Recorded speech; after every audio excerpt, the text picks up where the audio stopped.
n'avait que 8 ans quand tout s'est effondré. Un avion, un cri, puis le silence. Quand il a ouvert les yeux, il ne restait rien, ni ses parents, ni son monde. Seulement la poussière et la peur. Ce jour-là, un enfant a disparu et à sa place était né un survivant. Voici l'histoire du garçon qu'on allait bientôt appeler le mercenaire du lycée. Non loin de là, une base militaire. Les soldats ont vu la fumée dans le ciel. Un crash. Ils sont partis vérifier. Là-bas, au milieu des décombres, ils ont trouvé un enfant, inconscient, à peine en vie. Ils l'ont ramené à la base. Pansement, silence, aucun mot. Quand il s'est réveillé, il ne savait plus où il était, ni même qui il était. Alors, ils l'ont laissé là, avec les autres, des hommes sans passé, des enfants sans nom. Et c'est là qu'a commencé son entraînement. Dans ce camp sans nom, il a appris à obéir, à viser, à frapper, à ne jamais trembler. Les ordres remplacèrent les prières, les armes remplacèrent les jouets. Le petit garçon a disparu et un soldat est né. Il n'avait plus de famille, seulement un numéro, une mission. Et chaque jour, il apprenait à tuer pour rester vivant. Les années ont passé, les missions aussi.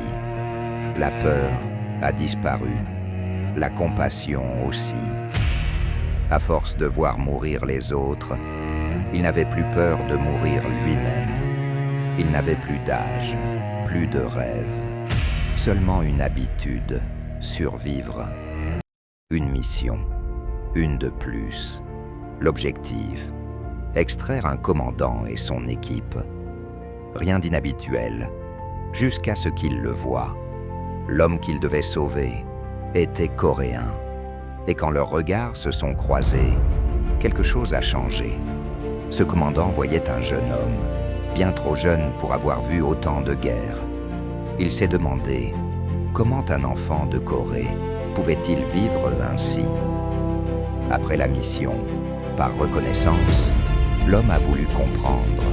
Il a mené ses recherches et il a trouvé une vérité que Mamie Jean avait oubliée. Quelque part, à Séoul, une famille l'attendait encore. Alors, il lui a dit « Tu devrais rentrer ». Et ce jour-là, sans même savoir pourquoi, Jin a accepté. L'avion a décollé. 10 ans après le crash, il remontait dans les airs. Mais cette fois, ce n'était pas pour fuir, c'était pour rentrer.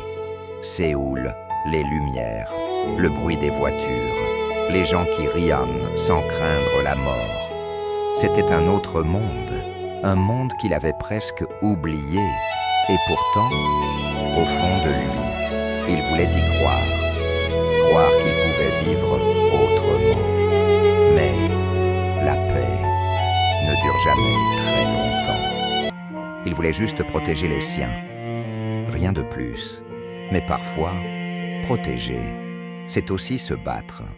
Et pour un garçon qui a grandi dans la guerre, même un lycée peut devenir un champ de bataille. Son nom, c'est Jin Yu, et son histoire ne fait que commencer. À suivre.